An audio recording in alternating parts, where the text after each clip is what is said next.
Alright, let's tie a little caddis larva pattern. This is from a friend of mine, Bever, and Luke is a pretty darn good angler, and as much as I like to tease him, he's a pretty good tyer too. He ties a lot of really cool patterns and some pretty innovative stuff, so don't ever tell him I said that, and he's not adept enough to turn on the interwebs, so he'll never see this video. But he came up with this little caddis pattern, and it's a variation of a buckskin. It's called Bever's Better Buckskin.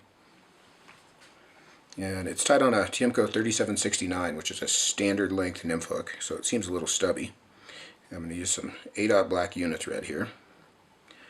So what I'll do is I'm going to start this thread just a couple eye lengths behind the hook eye, if I can get a hold of it. There we go. And I'm going to wrap a thread base all the way back to the bend here. And then I'll come forward again. And at this point I'm going to tie in a piece of copper wire. And this is small size copper.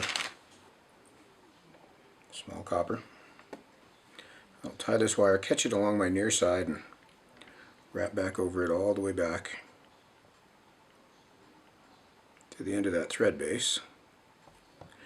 I'll just clip that back in my material spring back out of the way. And then the flashback is going to be medium-sized Opal Mirage tinsel, because that's what I use for all my flashbacks. So there's what you're looking for. Mirage tinsel, medium opal. I'm going to catch this here at the bend with just a turn or two. And then what I've got here is a strip of Ultra Suede. So what Ultra Suede is synthetic chamois. It's not natural deerskin or buckskin or even chamois that you wash your car with. This is a synthetic version. And the reason I use this stuff, and Luke used this stuff, is it's way, way tougher and easier to work with than regular chamois. You can see I've got this cut pretty thin. It's probably 2 by 2 millimeters. You know, it's just as wide as it is thick. But it's going to tie in nice and cleanly because the synthetic version is a lot tougher. So what I've done there is I've cut the end of that to a point. I just laid my scissors in there and cut across at an angle. And I'm going to catch that tip with my thread. And you can see that creates very little bulk at the tie-in there.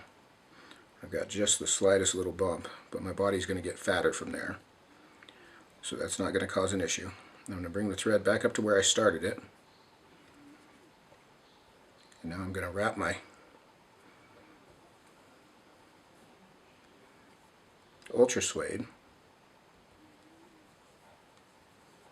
And Luke likes to roll his up sort of into a cord. I like to keep mine a little smoother. Now when I get up to the front, I'm going to go one extra turn, but I want to leave a little space there at the behind the hook eye. I'll tie that off with a couple turns. Well, that right there, see how that broke right at that point? That's because I'm a professional. I'll trim that out. I'm going to smooth that top edge down. And if you were wondering how to tie a buckskin, that's it right there. You can skip the wire, skip the flash, and just wrap that piece of Ultra Suede up the hook, and you've got yourself a nice buckskin. So now what I want is a nice thick strand of peacock herl. I'm going to take and tie it in back up here on the front of the thorax.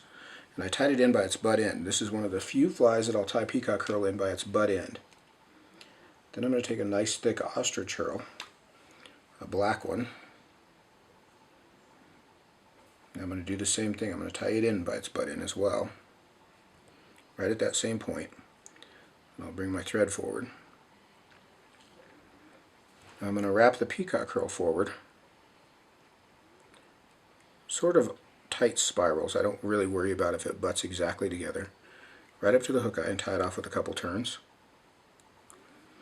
Then I'm going to take the ostrich and I'm going to spiral wrap it through the peacock.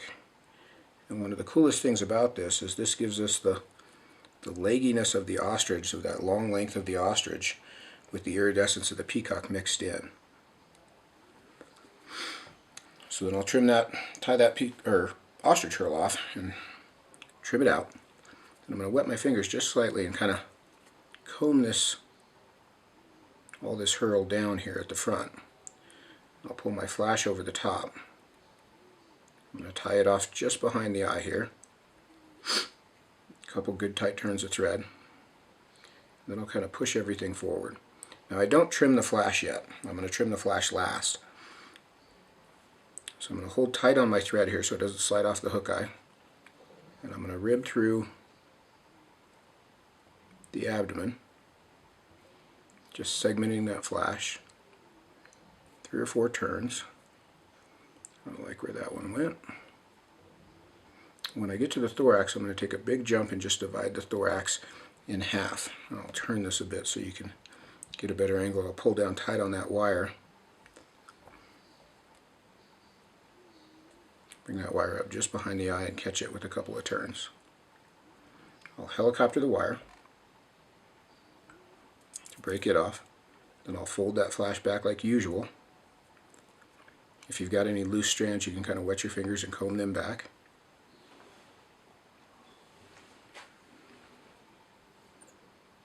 I'm going to build a little thread head here just behind the eye. Trim the thread out and trim the flash off.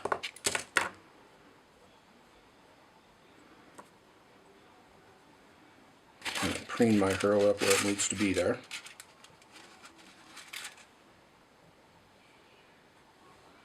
And that is a pretty caddisy looking little bug. Great looking fly, easy to tie. You can see that peacock mixed in with the ostrich really adds a facet to the fly. Quick, easy, fun to tie.